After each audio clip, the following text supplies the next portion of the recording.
সুপ্রিয় দর্শক মণ্ডলী, ফিস কাপ 2025 নবজীবন বরায়া কর্তৃক আয়োজিত নবজীবন ক্রিকেট একাদশ ভার্সেস ঘুষুড়ি রাজাপুর ক্রিকেট একাদশের মধ্যকার ড্রিম ফাইনাল বা স্বপ্নের ফাইনাল। দুজন ম্যাচ অফিসিয়ালস রয়েছেন এবং দুই দলের দুজন ক্যাপ্টেন কাটার মাস্টার মোস্তাফিজুর রহমানের সেজ ভাই মোখলেসুর রহমান পল্টু রয়েছেন, যিনি নবজীবন বরায়া ক্রিকেট একাদশের নেতৃত্ব দিবেন। অপরদিকে ঘুষুড়ি রাজাপুর ক্রিকেট একাদশের ক্যাপ্টেন রয়েছেন ভবেন দাস। তারা দুজন প্রস্তুত রয়েছেন। আমন্ত্রণ জানাচ্ছি টস পর্ব সম্পন্ন করার জন্য। ফিলিপ দা কয়েন মূর্তি স্কল টসে জয়লাভ করেছে নবজীবন ক্রিকেট একাদশের ক্যাপ্টেন মোখলেসুর রহমান পল্টু। আপনি টসে জয়লাভ করে কি সিদ্ধান্ত গ্রহণ করলেন?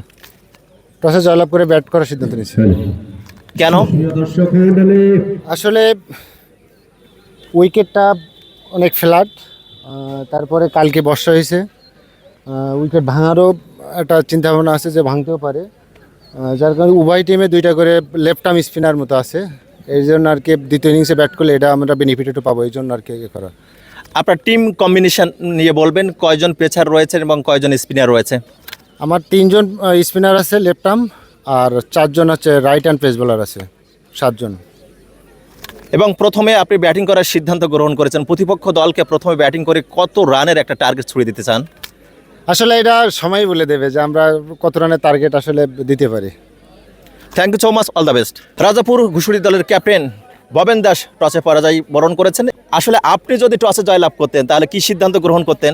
আসলে আমি ফিল্ডিং করার চিন্তাভাবনা ছিল আমার আগে থেকে, তো ভাগ্যক্রমে টসে হেরেছি, বাট যেটা চাইছিলাম সেটা পেয়েছি।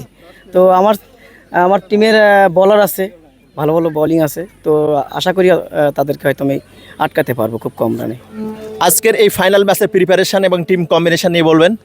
আসলে ম্যাচটা এর আগে আপনার হওয়ার কথা ছিল, সেটা হয় নাই।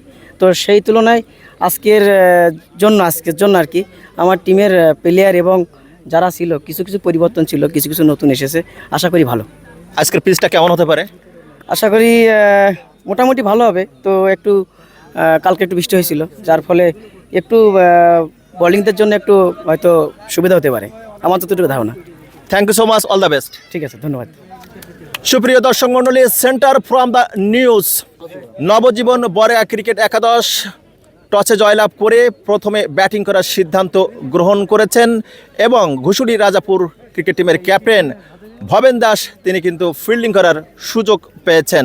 মোখলেসুর রহমান পল্টু টসে জয়লাভ করে তিনি ব্যাটিং করার সিদ্ধান্ত গ্রহণ করেছেন। অল্পক্ষণের মধ্যেই কিন্তু নবজীবন বরায়া ক্রিকেট একাদশের পক্ষে দুইজন উদ্বোধনী ব্যাটার ক্রিজে প্রবেশ করবেন। সুপ্রিয় দর্শক মণ্ডলী, আপনাদেরকে নিয়ে যাচ্ছে আমাদের মূল কমেন্ট্রি বক্সে।